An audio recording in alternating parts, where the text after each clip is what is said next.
I would just say that this is a really fine ending to what has been a brilliant series, in my view, and look forward to the response and questions that will follow at the end. So Fabio, thanks so much, and we're really looking forward. Okay, well, thank you. No pressure then. There won't be much about stone, unfortunately, in this talk. This is a sort of rather separate topic, and I don't really know if you've ever stopped to think about this question. But the question I posed myself was, why did the Greeks and Romans build round temples when rectangular temples, as you can see in the slide on the right, were exceedingly far the norm in both cultures? And I don't know the exact number, but probably not more than 6 or 7 round temples were built in Greece and on its islands before they were overrun by the Romans. And you might have only 3 times that amount, perhaps, in the Roman world until the advent of Christianity. Now, the earliest round temples in Rome were dedicated to Vesta. There were 3 to Hercules. There was 1 to Fortune, and the last is by far the most famous, the Pantheon. But why were these temples round and not others? And in fact, why build round temples at all? Now, you might associate round temples with goddesses, partly because everyone since Palladio seems to have called any round temple the Temple Vesta or the Temple Sibyl, and these are the dedications one finds titling the follies that dot grand estates across Europe, not just in England. You might perhaps think of Eucharistic tabernacles or the Tempietto tholos as a symbol of perfectibility, as you see it here in the middle, where it represents the ideal church, and on other occasions where it might be a temple of honor, virtue, love, many other things, which also become the titles of follies. Personally, I started looking at round temples in the ancient world because I had been attempting to write a book-length history of the dome. And when it came to ancient temples, I began by assuming that they were round because they must have been internally domed, and then with the concept of the dome of heaven in mind, that the primary symbolism of all such temples had to be celestial. And in fact, that is the bias that Palladio transmitted to generations of architects when he exclaimed that the rotunda was the most excellent form for a church because its perfect circularity conveyed, quote, the unity, infinite essence, uniformity, and justice of God, unquote. So in other words, I thought of the rest of a round temple as basically a kind of life support system for a dome, simply the means to elevate it overhead. However, without discarding this pretty elemental symbolism of the dome, continuing research has led me to a more nuanced conclusion that the rotunda is just as expressive of the globe of the earth as it is of the arc of the sky, and that it really fulfills its potential when it communicates between the two. Now, that might seem quite obvious, actually, if one thinks of later centrally planned churches, but it requires a bit of deductive reasoning to establish for Greco-Roman temples where the historical record, as well as the remains of the buildings, are of course quite fragmentary. Now, monumental rotundas are Greek in origin, so I'll use occasionally the Greek name for them, tholoi, and the foundational work on them really is a book from 1939, Themelae, written by Fénelon Robert, who argued that all such temples imitated primitive huts, which is an idea we can discard, and more importantly, that they housed chthonic cults because they purposefully recalled burial mounds. And Robert's point of departure was this tholos at Epidavros, which was the first, he thought, monumental tholos of the Greek world.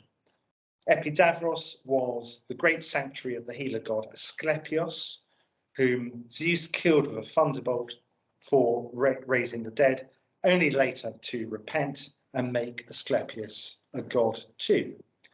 And the tholos at Epidavros, a very mysterious building, was called the Thymale, which means altar, and Robert argued that it became one when libations were poured through a grate in the centre of its floor into these famous maze-like substructures below. And all of this led him to conclude that this tholos was a heroon, that is, a shrine to a hero, dedicated to Asclepios in his mortal aspect, so as a man, while he was instead worshipped as a god in that rectangular temple you can see just nearby.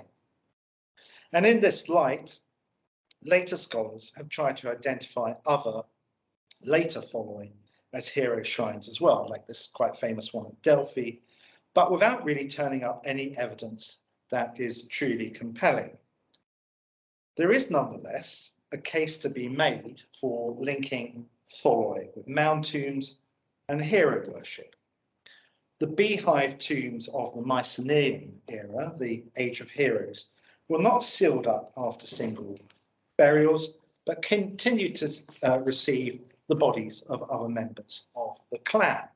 And they also became the venues of hero or ancestor cults, which are in practice rather difficult to distinguish, from about the 8th century BC and all the way into the Roman period, meaning that the same building functioned as both a tomb and a temple. And the best example of all this is this so-called treasury of Minias at Orchomenos, again about 1250 BC, and before its vault, which was very famous in antiquity, collapsed, this was just as impressive as the treasury, so-called treasury of Atreus at Mycenae, which will probably be more familiar to you.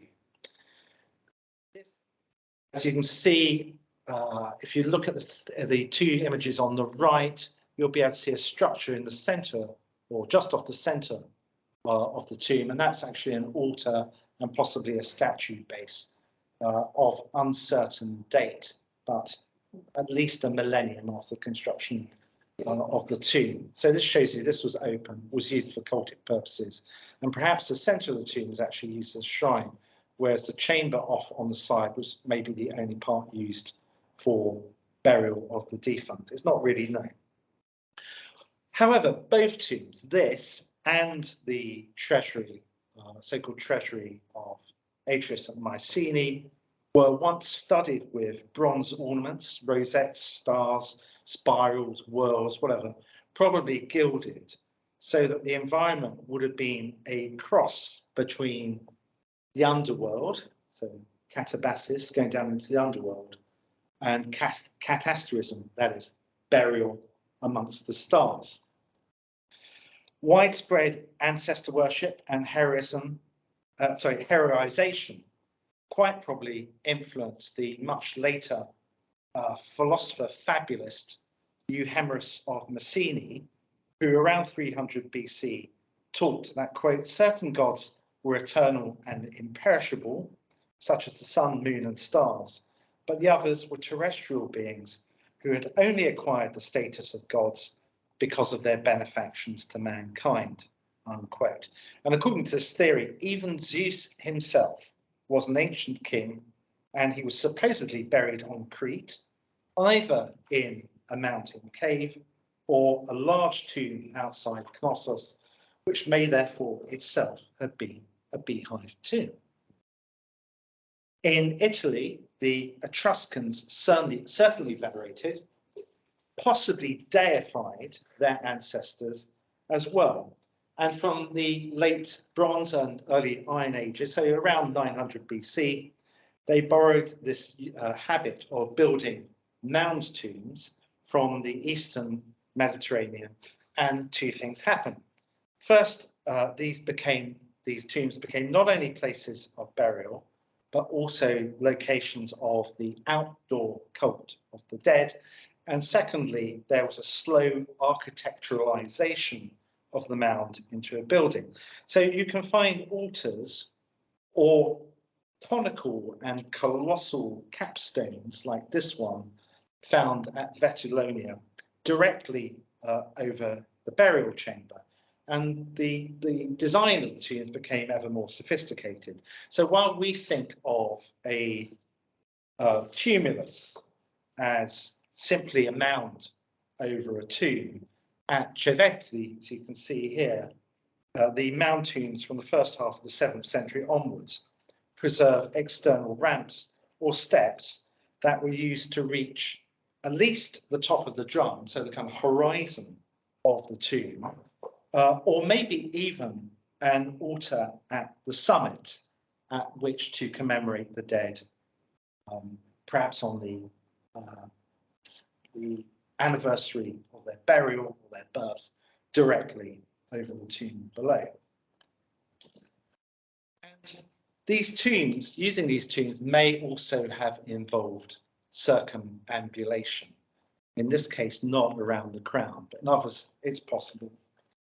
And it seems very likely that this was the abiding memory when the Emperor Augustus built his own vast and archaizing mausoleum in Rome in the early 20s BC, and still when Hadrian built his own version a century later, today's Castel Sant'Angelo, with its spiraling ramp allowing circumambulatory travel upwards. Now, predating Augustus and a link between these archaic mound tombs and round temples is a very small tumulus at Lavinium, just outside Rome. And by at least the 3rd century BC, this early 7th century mound was identified as the tomb of Aeneas, from whom, of course, the Romans famously claimed descent. The Romans themselves, once they'd annexed Lavinium, cut into the mound to make a vestibule for offerings. They set up a false door to pray to, and they may even have built a porch in front of it. For which reason, some would like to see this humble edifice as the origin of the later Pantheon. Whether that's true or not, it certainly turned from being a simple tomb into a hero shrine, into a quasi-temple. Now, turning to temples instead, to Roman temples, the first that was round happens to be the first temple building the Romans made at all. The temple to Vesta, raised by Rome's second king, Numa Pompilius, in the Roman Forum. Now, actually, this only became fully round in the mid-3rd century BC under Greek influence, and its original form was probably more ovular, like an archaic hut with its central hearth. Under Numa, the new temple became the communal hearth of the city, and it never contained a cult statue, just the living flame that burned in a great pit at its center. It was as if the fuming innards of the earth had been laid bare, and the temple's sacrality therefore arose directly from the earth. In fact, although it was a temple, it wasn't actually built on consecrated ground, which had to be designated and laid out only after augury of the heavens, and this may be significant. All Roman writers, in any case, agreed that the temple was a microcosm. Vesta, the goddess of the hearth and the living flame, represented the earth and its internal fires, which in turn kindled the stars. The temple's shape confirmed its resemblance to the globe of the earth, and Ovid even compares it with an armillary, whose skeletal model which was a skeletal model of the geocentric system, and whose outer limit was the sphere of the fixed stars. So if you just look at the map up there in the right-hand corner, you'll see the red circle is where the Temple of Vesta is. Now, the Temple of Vesta wasn't the only circular shrine that drew its sacrality from the ground. There were other Chthonic cylinders just as ancient, which in later times acquired substructures to compensate for their subterranean invisibility. So the blue circle on the map there is on the other side of the forum to the temple of Vesta, and this is the shrine of Cloacina. This was, as you see on this coin and the remains you can see if you actually visit the forum today, this was a small circular platform, very small, diminutive, but it was actually only the lid of a masonry pit, 4 meters deep, which either connected to a stream bordering the forum, which once divided it and which had been canalized into the Cloaca Maxima, or it was actually a pit in which to deposit offerings to the stream goddess below. It's not really known. There's not enough information, unfortunately. Not far from this was the so-called mundus, that brown circle you see up there, a pit as old as Rome itself, which had been dug at her foundation to deposit the first fruits, but which came to be regarded as a portal to the underworld. It was unsealed only 3 times a year to allow ghosts to walk abroad in an ancient Halloween. This well of souls also had a domical roof, we are told, which apparently gave its name to the other mundus, the word for the whole cosmos, only a section of whose curvature was visible from the earth as the dome of heaven, and that was also known as the mundus. So the pit of the earthly mundus in the forum was eventually crowned with a monopteros, that is, a ring of columns bearing a domical canopy without any below it, above ground, and this brought all these chthonic forces to terrestrial visibility, and as you can see, it was almost certainly domed like this shrine in order to emulate the mundus overarching and above. If you go to the forum today, it's rather disappointing. We'll just see this brick stump on the left here. It hasn't, the ground hasn't been broken to be examined below, but you can get a good idea of the appearance of this shrine from this representation in the middle of one of the identical structures with very similar origins, both of which are on the spine of the Circus Maximus, one the shrine to Consus, the god of the harvest, and the other to Ceres, who is the god of the inseminated earth. Okay, this structure, the mundus, has to be associated, I think, with some tombs in Romanized Etruria that are made about the same time the mundus receives its superstructure in the 3rd or 2nd century BC, and which seem to reflect the mundus as a model. And on the left here, what you've got is a section through a monumental tholos, which was on a piazza cut into cliffs, overlying a tomb where the actual bodies were buried. In the middle, a miniature version of that, which once stood over another tomb. And then if you look on the right, you can see a water vessel also found in a tomb in the same place, which shows yet another of these tholoi above ground. And these are solid structures, as you can see here, emerging periscopically from the tomb below. And they stood in their own precinct. So one on the left, you can see is actually a sort of piazza. So they must have been associated again with rites for the dead, and maybe they were dedicated to yet more heroes, like these we see within a domed tholos on an Etruscan mirror. At the very least, we can say that some tholoi had chthonic or at least sepulchral connotations.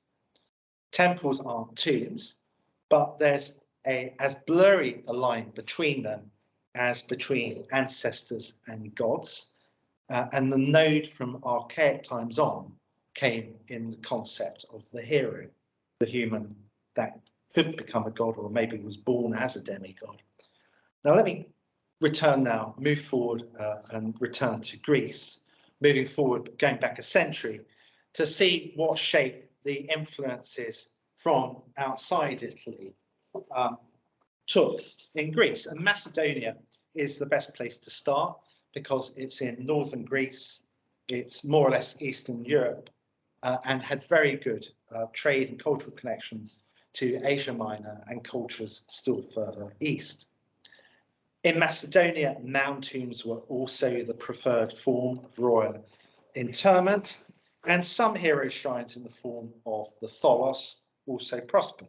So when Alexander the Great's father, Philip II, built a palace at Aigai, he inserted, as you can see here, a circular room in which Hercules was worshipped. Hercules was worshipped because he was a demigod, but also because he was believed to be a family ancestor.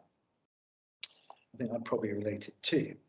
Anyway, Philip also built this very dainty rotunda at Olympia, which housed statues of himself and his dynasty, including Alexander, all of which were made in ivory and gold, the very best materials, but the materials one normally used for statues of gods.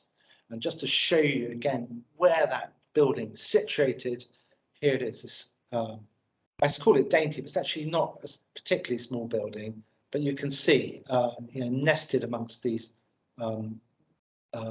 plethora of more conventionally shaped, perhaps rough, rectangular temples. One of Philip's tholoi, so either the room in the palace or the this dynastic shrine at Olympia, or maybe both, is probably the inspiration for this royal tomb in Thrace, modern Bulgaria, where the kings also considered themselves divine. They thought they were the offspring of the sun and the moon, and they were worshipped after death. And so these tombs, again, may have served not only to inter the defunct, but as a place for rites to them. And if you look at this in section, you can see how the sort of beehive tomb we were looking at a few moments ago at Mycenae is here transformed into a dome, now seemingly resting on a circuit of columns like the interior of a tholos. Thereafter, there's also a chain of evidence that the Macedonians took the idea of the tholos as a hero shrine all the way to Egypt once Alexander had annexed that.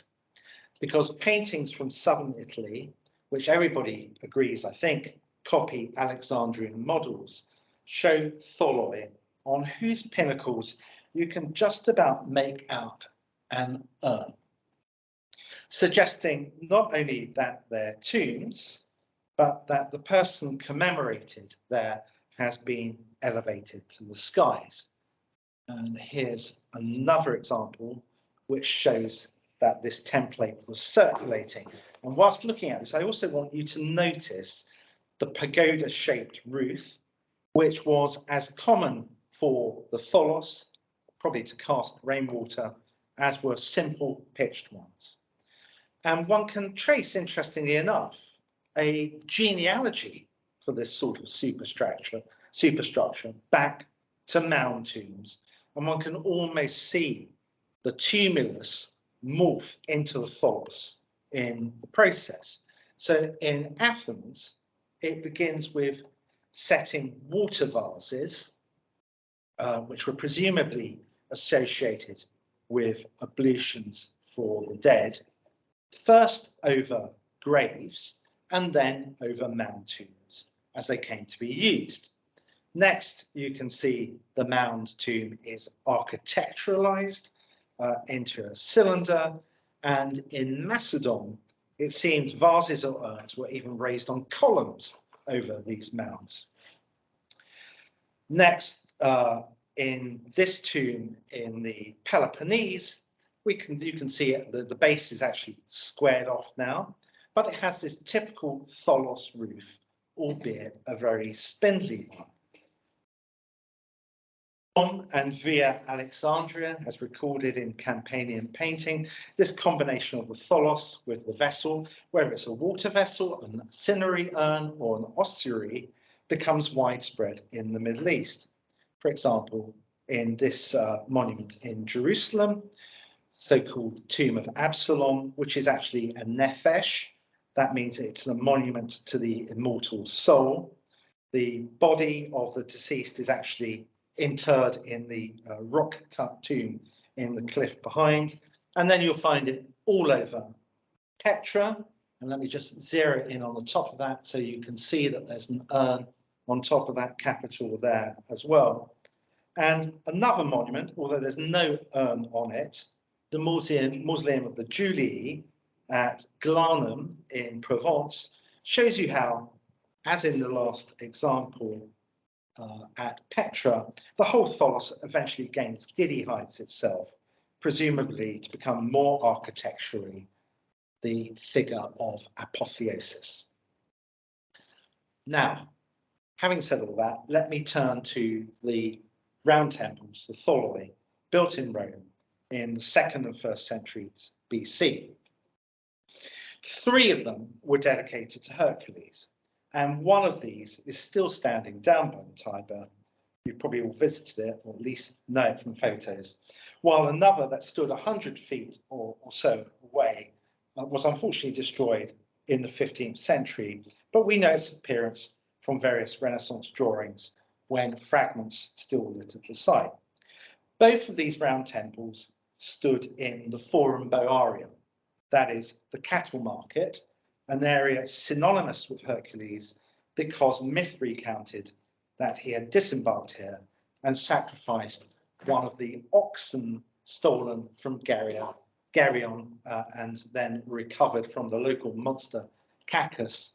He'd sacrificed one of them to Jupiter. So that was the beginning of all cult, this extremely ancient centre of Rome. And this was the reason given for holding a bull market or cattle market there as well.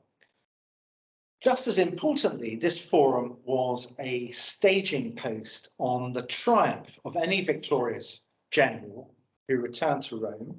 And these generals would offer a tithe to the god from their booty. They'd offer a huge banquet to the Roman people. And they might, as in the case of these 2 temples here, build a victory temple as well. So with what I was saying, the background I've been giving you earlier about the tholos as a potential hero shrine and its connection even with mound tombs, it becomes easier to understand why these victorious generals had their architects build the temples in this round form. Because Hercules was the epitome of the heros theos, the hero god, and therefore the idea that a man, especially a fighting man, might become a god too.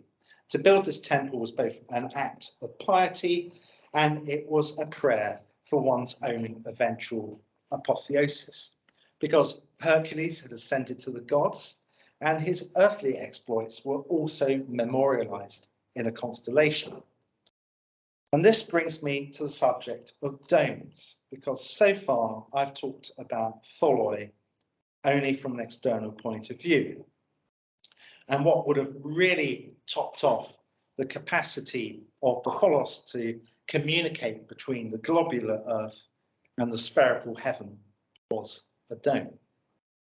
Internal domes definitely existed, and though unfortunately I can't present all the evidence I've dug up right here, I'm going to give you 2 examples.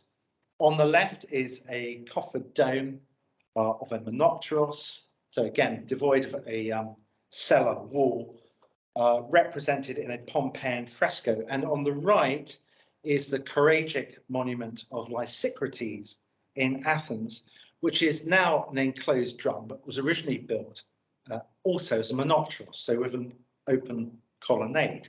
And if you look within that pitched roof, you'll see there is a saucer dome. And although the whole cap of this building is a monolith, it almost certainly reproduces a double shell construction in timber, lath, and plaster. And there was paramount symbolic reason to build a dome within a tholos, but not necessarily express it externally. because if the dome doubled for the vault of heaven, which was an idea constant since the Sumerians, this view by nature was an internal one, like the experience of being within the world and viewing the heavens overhead. And we're in fact told by the Roman polymath Varro that the earliest temples had vaults like the carapace of a tortoise, precisely because this reproduced the concave heavens. And as his comment comes from a book about the most ancient origins of Roman religion, I think it's almost certain he could have only had the primitive form of the Temple of Vesta in mind.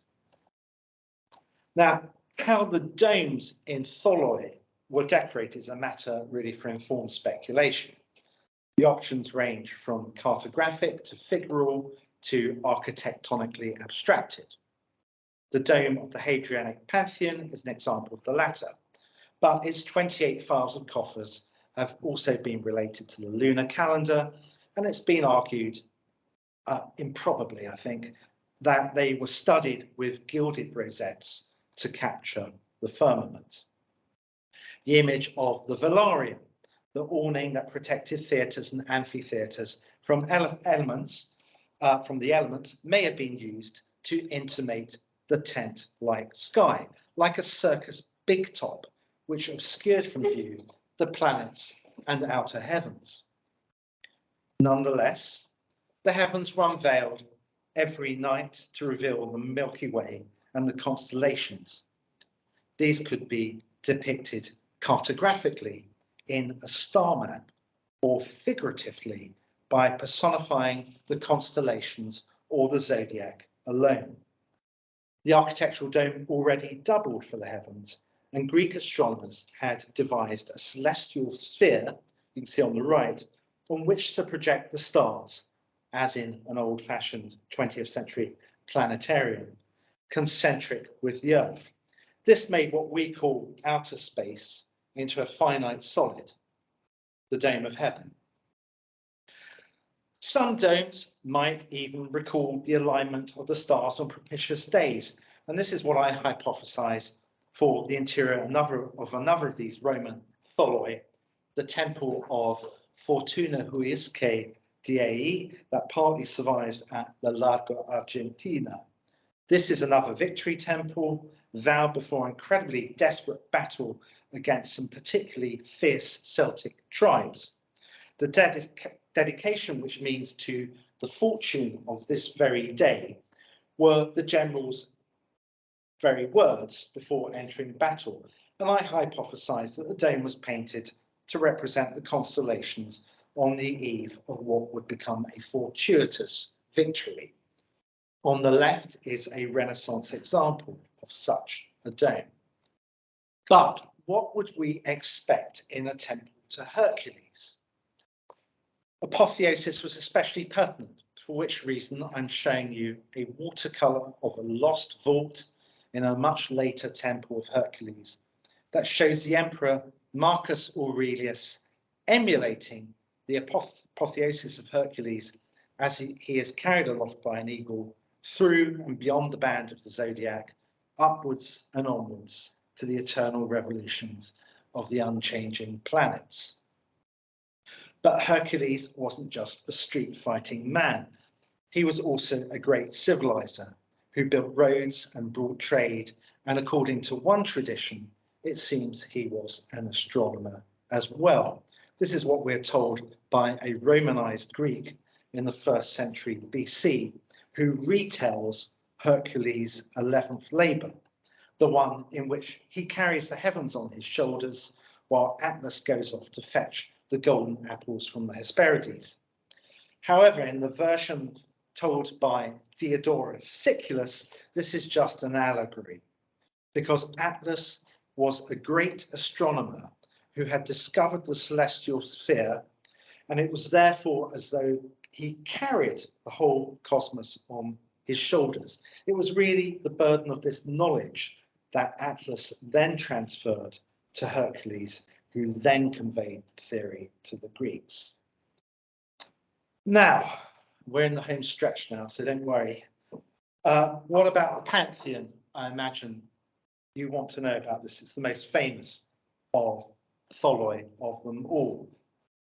Well, for a start, you have to put out of your mind the feat of Hadrianic engineering you see today, because this is actually the third building on the site and 140 years after the original foundation by Agrippa in about 27 or 25 BC.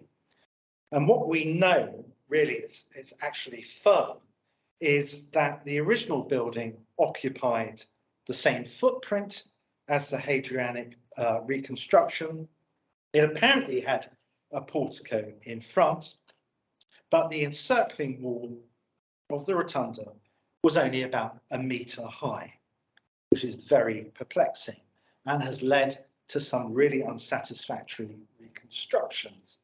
So the Beaux-Arts version by Eugenio La Rocca up above, for which actually there's very little archaeological evidence, and which might actually refer to the second building on the site, because almost everybody seems to forget that between Agrippa's Pantheon and Hadrian's there was a reconstruction by Domitian, and then this slightly bizarre reconstruction by Andreas Gruner below, which just can't be right. I mean, you just have to look at it to see that. However, there is one detail in it that I propose we take seriously, and I mean actually that very low circular wall. And I have to explain why, and again, it's just a hypothesis.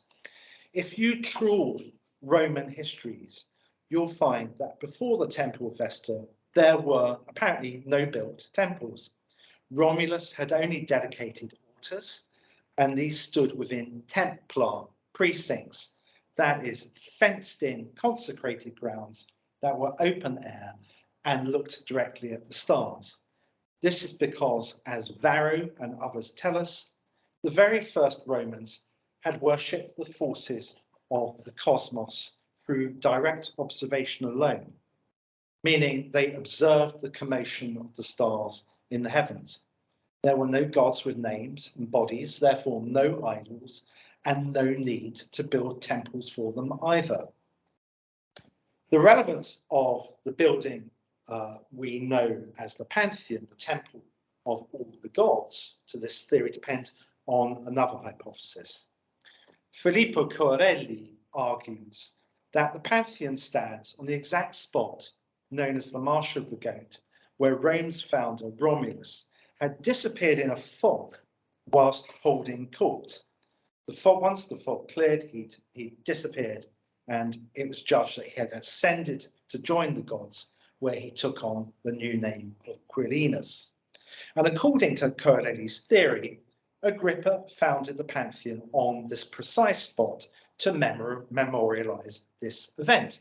And if that's true, then the circular plaza of Agrippa's Pantheon was consciously archaizing, recalling that the earliest sacred foundations were mere enclosures, and it faced the heavens of heavens to which Romulus had gone and where Augustus hoped to follow. It could recall the most archaic tombs, ringed simply by a line of stones, and which were consecrated with altars and were therefore Templar themselves. And on this point, it's also important that this incarnation of the Pantheon still had some sort of facade, not quite as bulky as the one we see in Gruner's reconstruction, I think, and that this facade pointed east, not east rather, like most temples, but pointed north across the Campus Martius towards the mausoleum of Augustus that was being completed as the Pantheon was being begun. The mausoleum was the burial place of Augustus, so the de facto first emperor, and for his dynasty, the family of the Julii. And this behemoth of earth, retained by huge walls, records, as I've already said, the most ancient tumuli of Etruria and Sabina. And on top was a gilt bronze statue of Augustus awaiting deification. In short, two archaizing structures faced off across the campus, one a hero shrine to Rome's founder, the other a mausoleum to her first emperor, altogether implying a continuity between the two, and that Augustus was the new Romulus. And you may already know that when Hadrian eventually built the Pantheon with a dome like a Greek sundial, this allowed the building to function as a solar calendar. And as its spotlight advanced around the perimeter of the building, it came to illuminate the main door on the anniversary of Rome's very foundation, the 21st of April. Of course, the oculus was not just a way of letting light in, it also afforded a glimpse of the heavens to which Romulus had gone. Now, to conclude, it's not a mere coincidence, I think, that the grandest imperial mausolea of the later Roman Empire continued to blur this thin line between tombs of the deceased and temples of the divinized. And this tomb of the Gordian emperors obviously mimics the Pantheon, as did others. The Tholos also survived in the Christian imagination. If you look at this Ravenna mosaic of Christ's tomb at Golgotha, you will see that the Tholos was still able to connote on its own burial and apotheosis. And the Saviour's empty tomb again bore witness to the ascent of Christ into heaven. A pagan would have said his divinization by the absence of the body of the man. And when Constantine built a church around this tomb, the rock-cut sepulchre was encased in a mini pantheon at the heart of a grand rotunda that was the new church. Again, the dome was pierced by an oculus, and I see the influence of the Pantheon here, for this oculus marks the axis of apotheosis of Christ and a glimpse of heaven. And we could extend the same reading to the Church of the Ascension on the Mount of Olives, have it, an octagon which had its own oculus, so the faithful could witness yet another heavenly trajectory, or the more complex case of the Church of the Nativity in Bethlehem, where you stepped into a destroyed rotunda at the back, and you could either look down through a porthole into the grotto below where Christ had supposedly been born, or upwards through an oculus in a roof to gain the full perspective of the story of Christ from birth to ascension. The list goes on, and we could trace many centrally planned pilgrimage churches dedicated to the Virgin, to the same route perhaps, because the Virgin herself circumvented death to be assumed into heaven. We can perhaps trace this all the way back to the Pantheon, which after all was the first Christian temple to be converted, and was, when it was converted, rededicated to the Virgin. There is also the untold and unresearched history of the lantern, for which I just want to give you this intriguing possibility of a Renaissance inspiration. The great mausoleum of Hadrian, which exalted the prototype of the mausoleum of Augustus, was originally a colonnaded drum with an earthen roof, as though the emperor was still interred in the building, literally. And on top of this was a more diminutive tholos. And I think Philalethe on the right here imagined that slightly more accurately than the recent reconstruction we see in the middle, because he reconstructed this as a tholos with a colonnade around it as well. And when this Summertall Tempietto was reconsecrated as a church by Boniface IV in the 17th century, it acquired perhaps the most poetic of all medieval dedications, when it became the Ecclesia Sancti Angeli inter nubes, or Usque ad Coelos, the church of the holy angel amid the clouds, or also as far as the heavens. And it survived into the Renaissance when Bramante came to make this abortive design for the dome of the rising St. Peter's. Vasari said that in designing St. Peter's, Bramante wanted to take the Pantheon and set it on the Temple of Peace. But it seems to me that he also cast an eye on the Castel Sant'Angelo, as the Mausoleum was now called, when designing the drum of the colonnade, and perhaps the lantern as well as a Tempietto. And I won't say much about Tempietto. You'll be glad to know just that it again does not mark a tomb. It marks the ascent of a hero, a Christian hero, Saint Peter, to heaven after his martyrdom on the spot. What I will do is leave you with a last and semi-secular echo. The US Capitol in Washington, DC, which, except for COVID and then visa problems, I should be looking at right now. The Capitol, of course, is not the temple of a god, but a temple to the state. And the hero founder of that state is represented in apotheosis, not surrounded by gods or muses, but the original 13 states, under which US presidents to this day will lie in state until they can assume their own place in the Pantheon. Thank you. Thank you very much.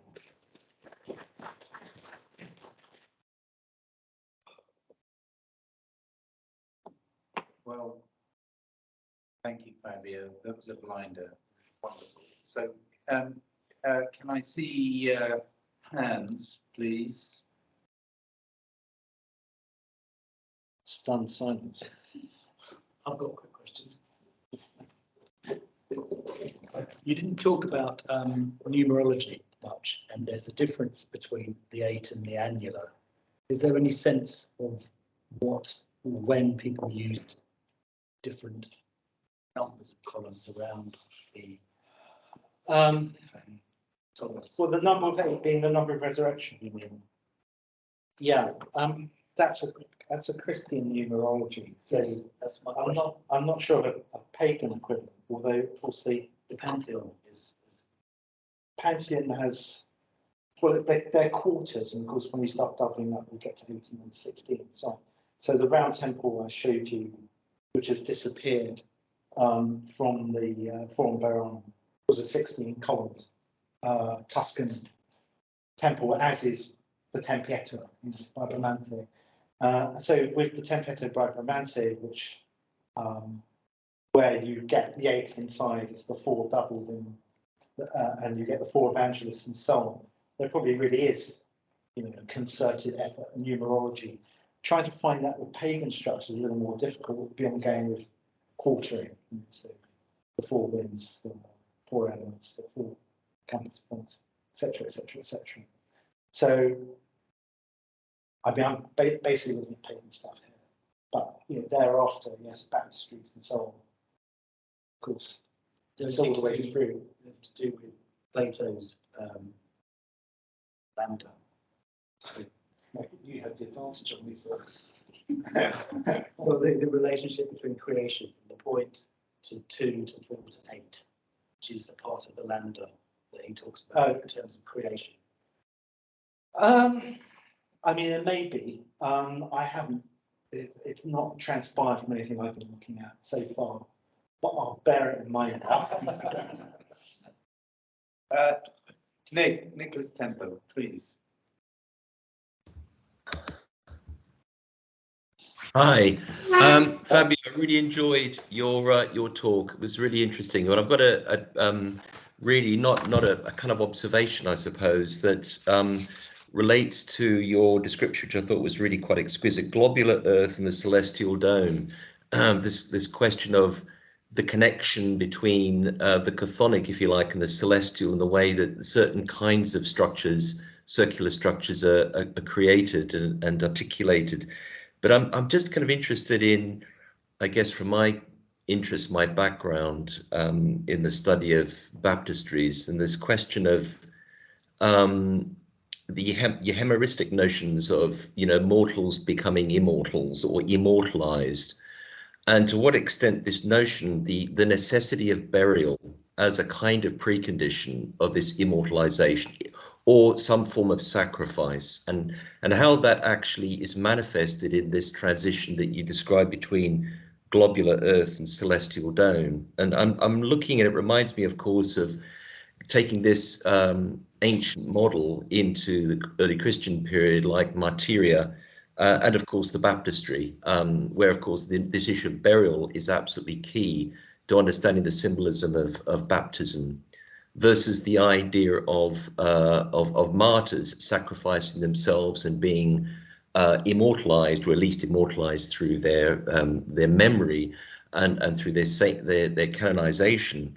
And I guess whether the idea of the ancient Roman heroon serves as this kind of model of this kind of continuity that we see from the ancient cultures right through into Christianity, and whether you could identify that as being one of the kind of key elements of many of these models of circular buildings and structures. Yes, I mean, with caution and lots of qualifications, basically the answer to that. So I think the influence of the Pantheon, although we're well aware of the formal influence of the Pantheon, it's never left the architectural imagination. I think it's been underestimated to some extent, its influence on later building, even things like Hagia Sophia. So a desire to, you know, build even though that's the sort of idea that used to be suggested in the 1920s or 30s by historians, and perhaps earlier. So in Rome, there's definitely a kind of transmission you see with imperial mausolea. So the one I showed you, but also the mausoleum of Romulus, so-called mausoleum of Romulus Augustulus on Via Appia. And then one could probably relate it to, you know, Hagios Demetrios in Thessaloniki, and all sorts of other circular mausolea, which there are many, many. You know, so the qualification is to do with the fact that the dome proliferates anyway, you know, outside that model, and carries that kind of celestial symbolism with it always, and therefore the promise of apotheosis, or the promise of resurrection if you're a Christian. So there's certainly transmissions, and strong transmissions in certain places, but yeah, it's invidious to try and pull things back to particular buildings as models at certain points. Yeah. And also one has to kind of avoid, you know, one has to find a mentality of design and be perhaps slightly wary of iconological equivalencies as well. You know, it tends to be a bit of a trap. So yeah, I think there is a continuity, and I think there's a transmission, but I don't know if the transmission always explains the continuity. Right. Thanks. Matthew. Yeah. Hi. Yeah. Hi, Fabio. I was just wondering about the kind of the title for this series is Presence, Person, Beauty, and I also just drawing upon the same reference, which also struck me that Nick just mentioned about this very strong concept of a implicit tension between, if you like, the underworld and the celestial realm. How conceptualizations of the time would have envisaged something like an idea about beauty somewhere between awe and veneration as some kind of representation of the heavens in this. I guess I'm thinking about the particular case of the Mundus in Rome, but that how would it have been envisaged by those who constructed it, and how would it have been perceived by those who came across it? Would it have been something approximating an ancient understanding of beauty, or something else? Are we talking about the heavens, or are we talking about the Mundus? The Mundus. The mundus, you couldn't really experience. It was known by hearsay because it was very narrow. And a little boy was sent down, I think, once a year to clean it, something like that. So the fragmentary sort of descriptions we have of it, which are all rather confusing and require a strict philological approach, actually, because they've been misquoted a number of times. You knew it was there, and you knew it had a dominical top, but you couldn't actually see it, and you couldn't enter it. It was unsealed. I think it was basically like a well shaft or something like that. So it was something you knew of, but you would have seen this temple above it, would you? Well, you would have seen it's fairly likely it's again not proven, but it's extremely likely it was topped off by monopteros. So a circuit of columns with a canopy, and that may well seem to me it's very likely that was dominical inside because of the name of the structure. But we don't know. There's no description of that. This is known by analogy from the two monuments that were in the Circus Maximus, the Auto Consus and the Auto Series. And there's no representation of the interior of those, unfortunately, just the exterior. So one has to kind of imagine how those things would have been decorated. And that's why I came up with the options I did at the end, 3 or 4 options for how this could have been done. And because there's this mythical, it may be true, prehistory of Roman cult, where they're sort of lying on their backs watching meteorites, or just admiring the beauty of the heavens. That's obviously the prime subject for decorating anything. It's just a question of how literally it's done, or whether it's illusionistic in any way, or whether it's subsumed into geometry or architectonic expression by some other means. I don't know if I'm answering your question though, Mike. Yeah, I just the way you described it at the time, and also even right now, I can only imagine this structure coming out of the ground with the imaginary doorway to the underworld underneath it as something that has a rather spooky presence, and yet it's an object of veneration at the same time. So I guess I was just asking about how you envisage it would have been received. If you consider not very far away from it, the forum is the lapis niger, the black stone in the floor, and that as the level of the forum rose, that was fenced off and it remained there.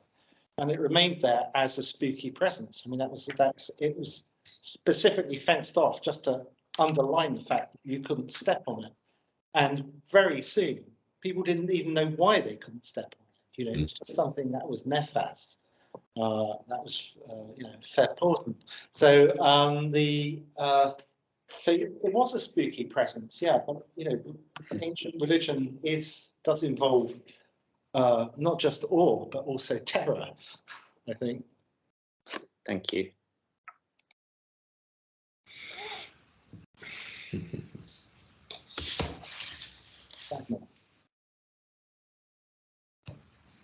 Hello, this is a question on another topic. Wonderful talk, and the richness of the iconography of these themes is just fantastic. This series and the other series as well have both been to a large extent about how traditions continue and become reinterpreted in different contexts, and this is a really good illustration of that. I've been thinking about the contemporary situation. It's slightly depressing that many circular buildings get designed by students and architects today who have absolutely no exposure to this kind of deep, rich tradition, nor any interest in it particularly. So you end up with, the gherkins of this world, which are preoccupied with other things, the technological qualities of the envelope and so forth. But so I wonder, as an architectural educator, whether you have sort of thoughts on that, what could be done. I know that, history courses and design studios are often taught quite separately from each other, and there's not a lot of kind of cross-fertilization I have found. Anyway, your view on this. Yeah, you're right. There isn't much cross-fertilization. Besides converting everybody to paganism and worshipping Hercules, I don't know. I mean, I see my job here is to make people aware of the possibilities, the historical possibilities, and try and put together a reasonable argument based on as much evidence as I can muster from as many sources to try and show this in order to be able to say, well, maybe there is a continuity. But I wouldn't expect it to translate onto the drawing board in any kind of direct way. It just sort of seep out through people's imaginations if they were suddenly taken by, an unforeseen purpose in a building, I suppose. Are you going to do one now? Well, if I may, actually, yeah, I'm just really intrigued by the duality of this sort of sense of a place of rest, as in a tumulus or something earthbound. And what I found intriguing was your pacing through the world of that which is on top, or lanterns, perforate, that is an architecture of in some way manifestation or mediation to sky and space. And just to think then about the kind of context in which this is all happening culturally along that long trajectory, which sometimes I think we forget has a bearing on that which is sedentary and that which is actually nomadic. This is an enormous amount of movement and therefore of temporary structures. Which one sees sort of alluded to in some of the descriptions that were there. So the duality of the earth and the architecture of mediation and that sort of sense of the lived world then, of campaigning, of moving, of the merchant and indeed of nomadic movement seasonally between different places. Question mark. Well, it's just something that's thrown up. We tend to have a problem kind of inhabiting these places.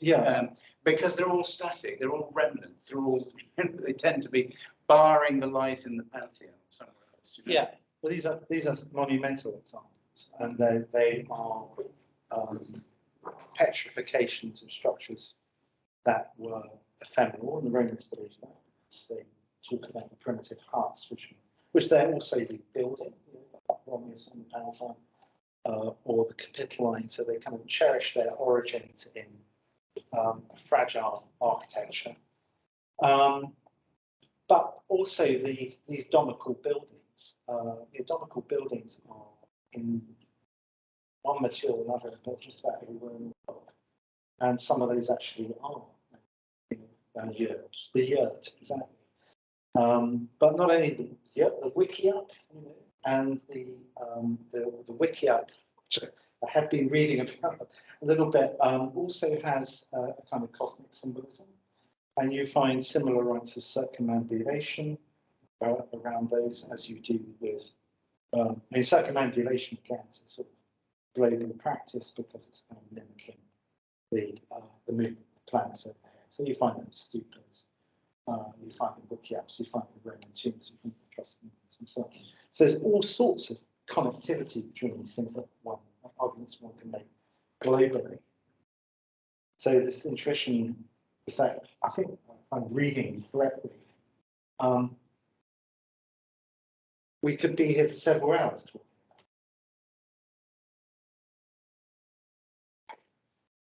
Yeah, understood. But thank you for opening the book and the door. That's wonderful. Who I'm sure that there are others.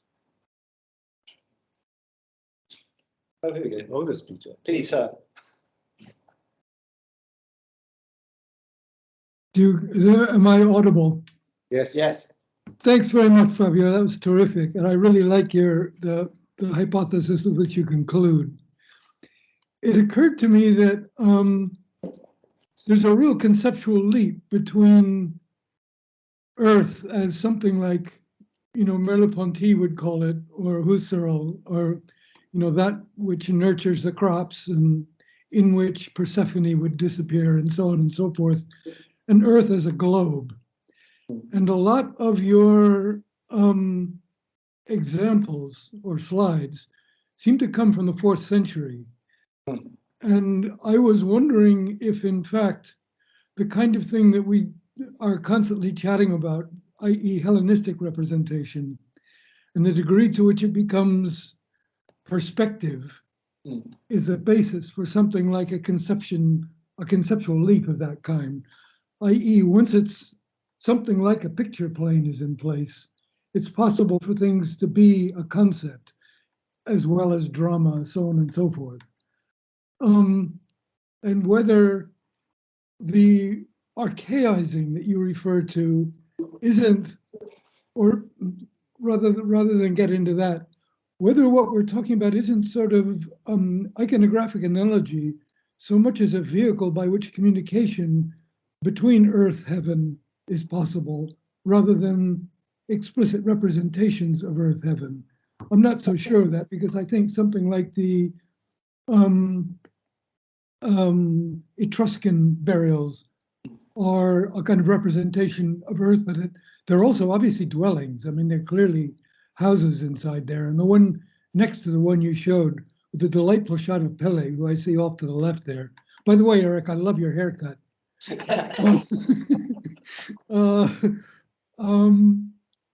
They are clearly standalone. I mean, they cut into the earth to make the base of those things, or cut into the tufa. So they're clearly meant to be imago mundi of a kind, as you rightly suggest, related to something like the mundus. But when we get to something like Palestrina, where the Tolos is up at the top of that great ascent in screens that are layered back, we're dealing with a picture, an image, a whole arrangement of possibilities that can be brought together in one setting, and which seems to me to lie behind those wonderful frescoes that you show. I don't know, this is an open speculation based on years of emails from you, but anyway, many thanks in any case. Yes. So no, I know what you mean. I actually, Hellenistic perspectivity is one of your concepts, Peter, and I'm never quite. I know what it means, sort of, but I've never quite got it down to like 2 or 3 kind of concise sentences. But I think you made it quite clear there. Yeah, that's all there. I mean, that's all there. I agree with you. In your observation. I suppose the thing is, I was trying to find, as I said at the beginning, I just assumed these things were sort of domes on stilts initially when I looked at them. And then the more I went into it, I realized how wrong I was. And then once one gets into the world of the dead with the Etruscans, it's not just the fact that they're round. It's because of the kind of continuity of rites that said over the tombs of the dead, which of course survived into the Roman era and were well known and so on, even in the High Imperial era. So that it was quite important for that, and also the orientation of the Etruscan tombs and the idea that the tomb might be in some way kind of a projection of the heavens onto the tumulus, in the same way that establishing a round temple is as well. So there's a lot of sort of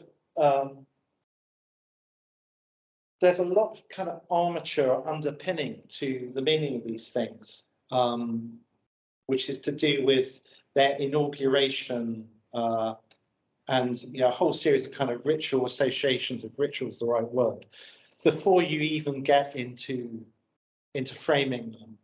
And the example of Palestrina, of course, is the most imposing of the lot. But then the one that gets repeated all the time is that view, which we saw in one slide, of the view down a peristyle towards a tholos, which is basically the same thing Varro talks about in the famous description of his own aviary, which I left out because I thought it would just be too much. I was waiting for it. No, but that was added on half an hour. So, and in Varro's description, that if I'm using your term the right way, perspectivity is a lot clearer because that's literally a transparent structure with birds flying around inside it, with a wood beyond it, with water tanks with salmon or whatever in front. And so you actually have this incredibly layered experience of it, which may have to do or may not with the creatures of the sea and the air and so on, and therefore kind of unified microcosmic view. If it does or not, I don't know. That's one of the most common interpretations of it. So I'm responding, but I don't know if I'm really answering. Yeah, I don't know if it needs an answer. I think it's one of these. I mean, I think you very fruitfully complicated what everybody took for granted, and I think that's very important because it opens all the assumptions about quite what the architecture was doing when and for whom, and that you find Hercules from Afghanistan to Spain in these settings is quite indicative of. I mean, I think you didn't mention your temple of the third temple down by the Forum Boarium to Hercules. Hercules Misarum. Yeah.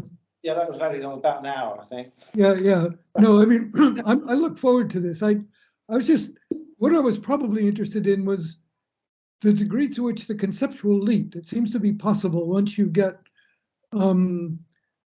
Euclid connected to theater, connected to rite in a kind of way that is more elusive and it's something more like tragedy.